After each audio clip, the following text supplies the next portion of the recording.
បាទសូមស្វាគមន៍លោកនាងសាជាថ្មីមកកាន់កម្មវិធីព័ត៌មានអាស៊ីអាគ្នេយ៍យប់នេះបន្ទាប់ពីលោកនាងបានតាមដានទស្សនានៅព័ត៌មាននៅក្នុងវគ្គទី1រួចមកឥឡូវនេះយើងខ្ញុំសូមបន្តផ្ដល់ជូននៅព័ត៌មានជាតិសំខាន់នៅក្នុងវគ្គទី2ជាបន្តទៀត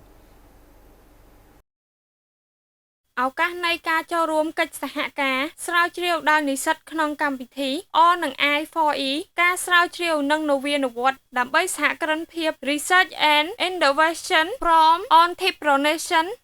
កម្មវិធីនេះជាកិច្ចសហការនៃសាកលវិទ្យាល័យជាតិគ្រប់គ្រងនិងមូលនិធិសម្រាប់ការស្រាវជ្រាវគំនិតច្នៃប្រឌិតនិងនវានុវត្តន៍ក្រសួងអប់រំយុវជននិងកីឡាហើយផ្ដល់ឱកាសដល់និស្សិតមកពីសាកលវិទ្យាល័យរដ្ឋនិងឯកជនអាចចូលរួមដោះស្រាយបញ្ហានិងបង្កើតវត្ថុគំរូនិងដោះស្រាយជាក់ស្ដែងហើយប្រែក្លាយជាសហគ្រិនភាពកម្មវិធី R និង I4E ការស្រាវជ្រាវនិងនវានុវត្តន៍ដើម្បីសហគ្រិនភាព Research and Innovation from Entrepreneurship នឹងត្រូវប្រកាសអនុវត្តជាផ្លូវការនៅថ្ងៃទី29ខែមករាឆ្នាំ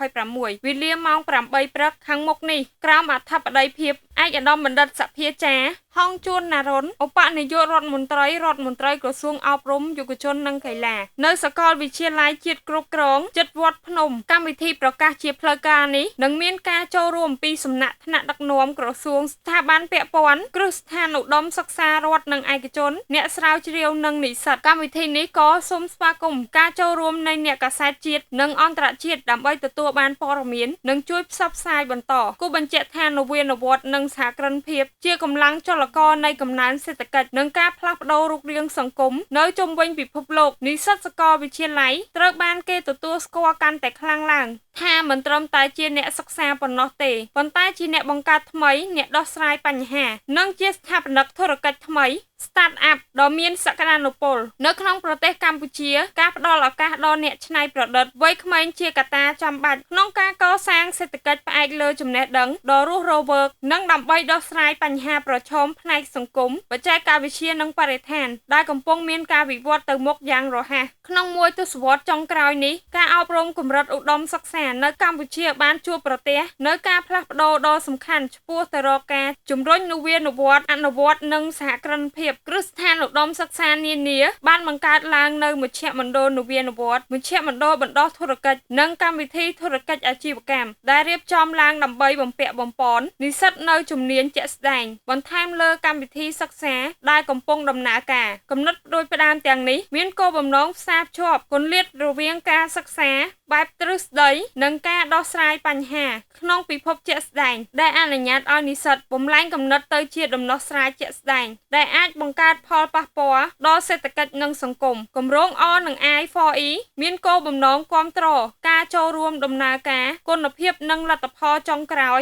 នៃនវានុវត្តន៍ធានាការអនុវត្តទៅតាមដំណើរការនិងវិធីសាស្ត្រនវានុវត្តន៍កសាងសមត្ថភាពនិស្សិតតាមរយៈវិធីសាស្ត្រ Design Thinking បណ្ដុតដំណោះស្រាយនវានុវត្តន៍ដែលមានគុណភាពនិងជោគជ័យក្នុងទីផ្សារបង្កើតវត្ថុគំរូដែលមានភាពច្នៃប្រឌិតនិងសក្តានុពលសម្រាប់ការអភិវឌ្ឍជំនាញវិជ្ជាជីវៈសំខាន់ផ្នែកនវានុវត្តន៍និងសហគ្រិនភាពពង្រឹងសមត្ថភាពក្នុងការឆ្វេងយល់ពីតម្រូវការអ្នកប្រើប្រាស់ការដោះស្រាយបញ្ហាការបង្កើតវត្ថុគំរូដោយរហ័សនិងការគិតបែបវិភាគផ្លាស់ប្ដូរគំនិតនវានុវត្តន៍ឲ្យទៅជាសហគ្រាសដែលអាចបន្តការបណ្ដោះធុរកិច្ចបានជ្រើសរើសនិងរៀបចំក្រុមដែលមានសមត្ថភាពខ្ពស់សម្រាប់ការរីកចម្រើនក្រោយបញ្ចប់កម្មវិធី R និង I4E តម្រូវឲ្យក្រុមការងាររួមបញ្ចូលនៅជំនាញជាក់លាក់និងបំពេញឲ្យគ្នាទៅវិញទៅមកដើម្បីធានាបាននូវការអភិវឌ្ឍគម្រោងគ្រប់ជ្រុងជ្រោយចាប់ពីចំណេះដឹងបច្ចេកទេសស៊ីជម្រៅការអនុវត្តឌីជីថលការបង្កើតគំរូ